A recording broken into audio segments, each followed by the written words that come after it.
impunidade pelos sofrimentos dos mendigos, ele chegou à conclusão de que o seu único recurso era ele mesmo. Colocar a mão na massa, foi lá para a praça e ele começou a organizar os mendigos.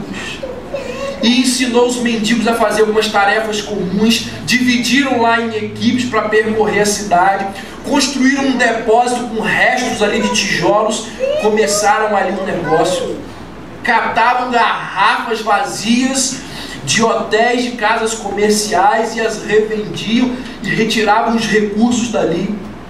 Depois esse camarada ensinou cada mendigo a ser responsável por um outro mendigo em condições piores que a dele. E diz Filipenses que o negócio pegou fogo. Em poucos anos, uma organização chamada de Emaús foi criada. E foi criada e se expandiu para outros países. Até que essa organização que começou, repito, com uma pessoa. Começou, repito, com uma pessoa. A organização entrou numa crise enorme. E olha que irônico. A crise surgiu, sabe por quê? Porque acabaram os mendigos. Não tinha mais nenhum mendigo em Paris. Aí a organização entrou em crise, porque eles não tinham mais quem ajudar. E aí o frade, esse camarada, ele disse o seguinte sobre aquele momento de crise: eu preciso encontrar alguém para os meus mendigos ajudarem. Se eu não encontrar pessoas em piores condições que os meus mendigos, o movimento vai se voltar para si mesmo. Vão se transformar em uma organização poderosa e rica, e todo o impacto espiritual estará perdido. Eles não terão ninguém a quem servir. Foi aí que esse camarada, ele conheceu, ele soube que lá na Índia tinha um leprosário, que um camarada chamado Paul Brent, um médico que saiu da Inglaterra, deixou a sua carreira médica lá para cuidar desses leprosos na Índia. E ali, numa colônia de leprosos, a 8.000 quilômetros de distância, o padre Pierre encontrou finalmente a solução para a crise da sua organização. Ele chegou ali e encontrou centenas de pacientes leprosos. A maior parte deles, da casta dos intocáveis, estavam sob todos os aspectos em condições muito piores que a dos primeiros mendigos. E o Paul Brent diz que quando o padre chegou naquele leprosário, ele não conseguia falar com o Paul Brent, porque ele olhava para o leprosário e dava risada, feliz. E ele disse: eu achei o que eu estava procurando.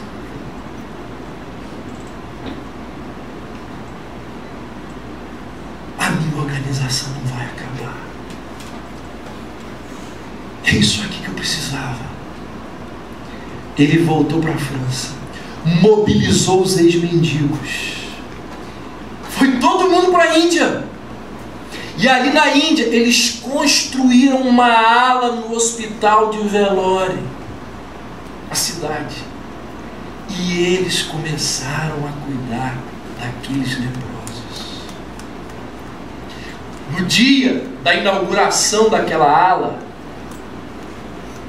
ali naquele momento ali informal, o Paul Brent virou para o frade e disse assim: muito obrigado por tudo que vocês fizeram por a gente. Ele disse: por favor, não me agradeça, eu é que preciso agradecer. Foram vocês que nos salvaram. Nós precisamos servir, senão morreremos. Irmãos, num mundo onde 3 bilhões de pessoas ganham menos de $2 por dia, a solução para a maior parte dos problemas virá daquelas pessoas que espontaneamente se comprometem com o espírito de amor e servir. Jesus disse assim: é melhor dar do que receber. Vocês já imaginaram? Teve uma das mensagens que eu falei assim: imagina os batistas, 10.000 batistas toda segunda-feira de manhã, saem das suas igrejas domingo à noite com o coração inflamado pela pregação da palavra, e na segunda-feira de manhã eles querem fazer diferença na sociedade. Você acha que Campos já está do jeito que está? Eu não posso pregar para 10.000 batistas, gostaria, mas eu posso pregar para 50, para 70. Imaginem 70 pessoas amanhã de manhã fazendo diferença no lugar onde Deus nos colocar.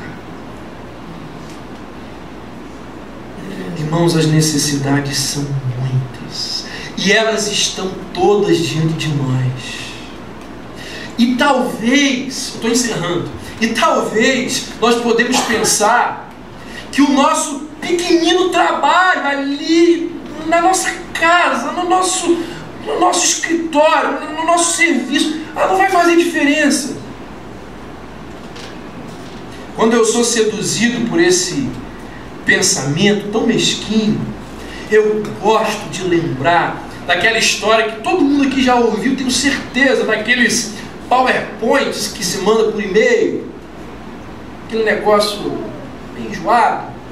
Tem algumas coisas, aquela história daquele camarada que estava ali na areia com milhões de estrelas, milhares de estrelas do mar ali na areia, e ele jogando a estrela do mar para dentro do mar.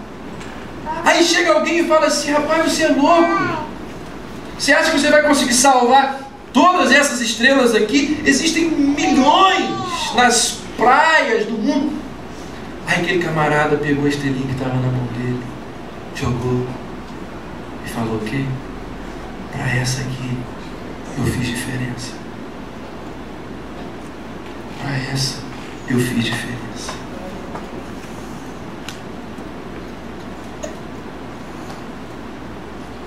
Faça diferença na vida de uma pessoa. Uma pessoa. Você vai estar fazendo o seu papel. Parece que não. Parece que não. Mas um faz muita diferença. Em 1645, um voto deu a Oliver Cromwell o governo da Inglaterra. Em 1649, um voto causou a execução do rei da Inglaterra, Charles I. Em 1776, um voto deu a língua inglesa, a América, em vez da alemã. Em 1845, um voto introduziu o Texas na União dos Estados. Em 1868, um voto salvou o presidente Andrew Johnson do impeachment. Em 1875, um voto mudou a França de monarquia para república. Em 1876, um voto deu a presidência dos Estados Unidos a Rutherford Hayes. E olha que ironia.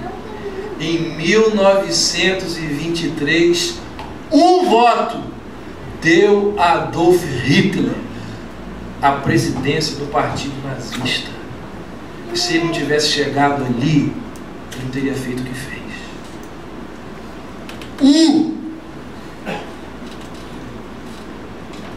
Alguém disse assim: eu sou apenas um, mas mesmo assim sou um.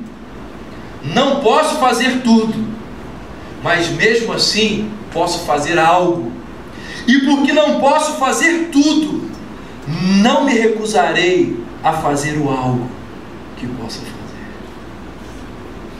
Irmãos, eu encerro essa série de mensagens dizendo o seguinte: é nosso dever, como filhos de Deus, mudar a história do nosso país. É nosso dever como filhos de Deus mudar a história da nossa cidade, do nosso bairro,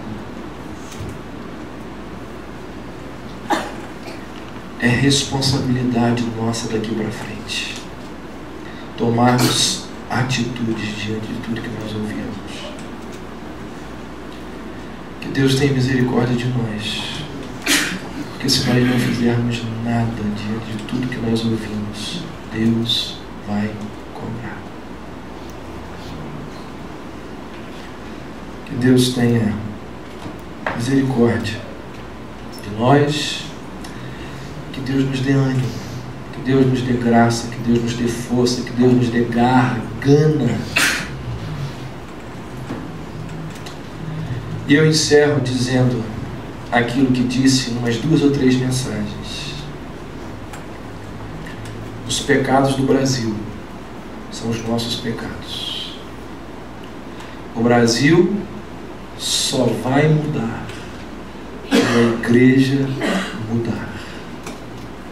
Historicamente, as sociedades corrompidas só mudaram através de 2 maneiras: revolução ou avivamento.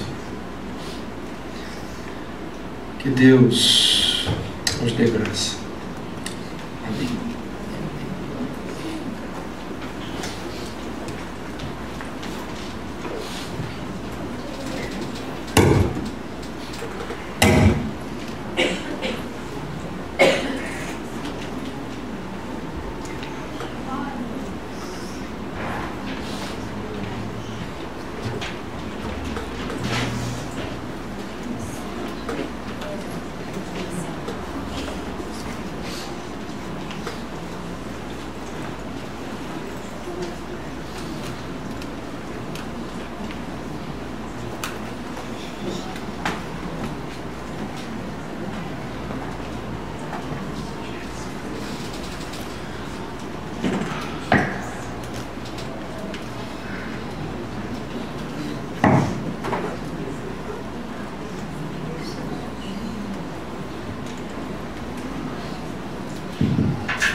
Como será o futuro do nosso país?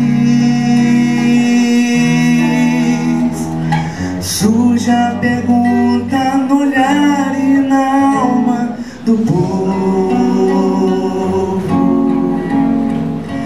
Cada vez mais cresce a fome nas ruas, nos morros. Cada vez menos dinheiro pra sobreviver. Onde andará a justiça, outrora perdida? Some a resposta na voz e na vez de quem manda. Homens com tanto poder e nenhum coração. Gente que compra e que vende a moral da nação. Brasil, olha pra cima. Existe uma chance de ser novamente feliz. Brasil, há uma esperança. Volta os teus olhos pra Deus, justo juiz.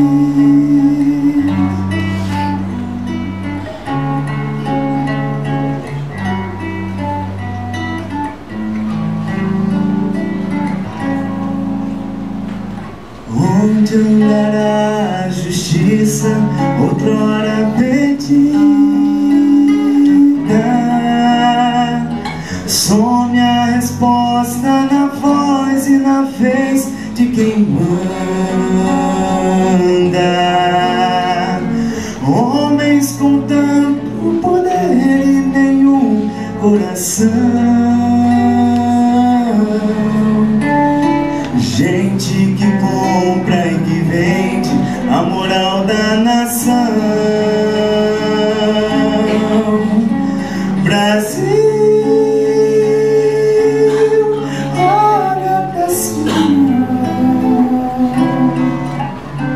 Existe uma chance de ser novamente feliz, feliz.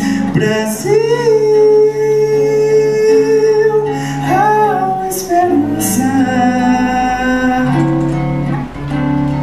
volta os teus olhos pra Deus, justo juiz.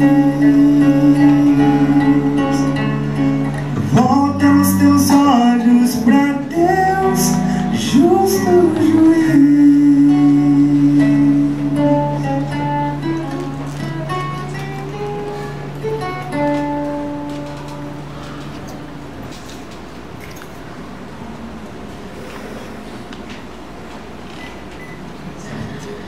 Qual foi a frase mais repetida de Jesus para as 7 igrejas do Apocalipse? Conheço das tuas obras.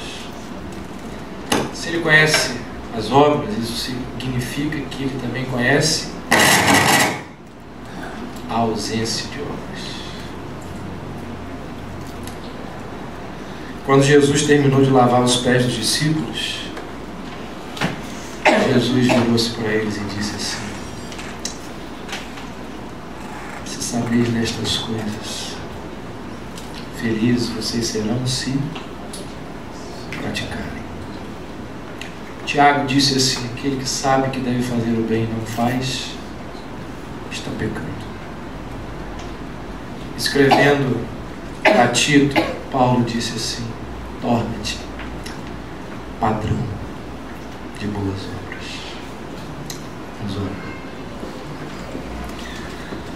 Senhor Deus,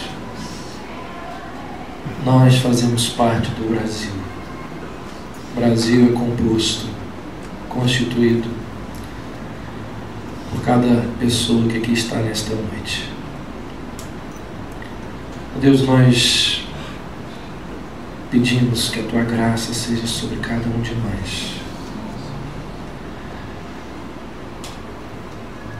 Porque assim como o Cristóvão Buarque reconheceu os seus erros, as suas falhas, nós também precisamos reconhecer as nossas.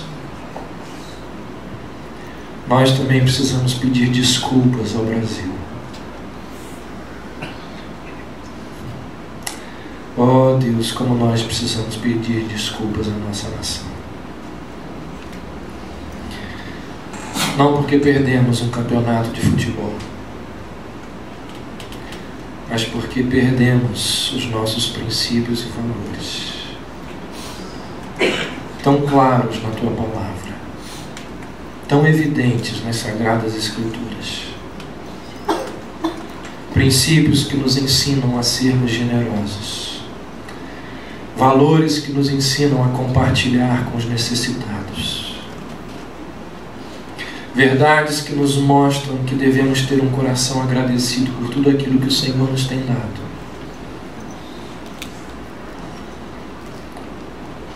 Ó Deus, como disse João Alexandre, onde andará a justiça outrora perdida? Que ela se encontre aqui entre nós. Que ela seja achada aqui no meio desta igreja. E que tudo isso que nós ouvimos ao longo destes domingos possa servir para nos tirar da inércia, do comodismo e levar-nos a, mesmo diante de tantos desafios, fazermos alguma coisa. Que venhamos a fazer diferença no local onde o Senhor nos colocar. E quem sabe, ó Deus, se o Senhor desejar que a nossa diferença ela comece a crescer, a se ampliar e a abençoar mais de 1, 5, 10, 15, 100 pessoas. Ó Deus, levanta homens e mulheres aqui nesta igreja que hão de fazer aquilo que precisa ser feito nesse país. Nós assim oramos e nós assim encerramos esse momento de culto, pedindo ao Senhor, em nome de Jesus.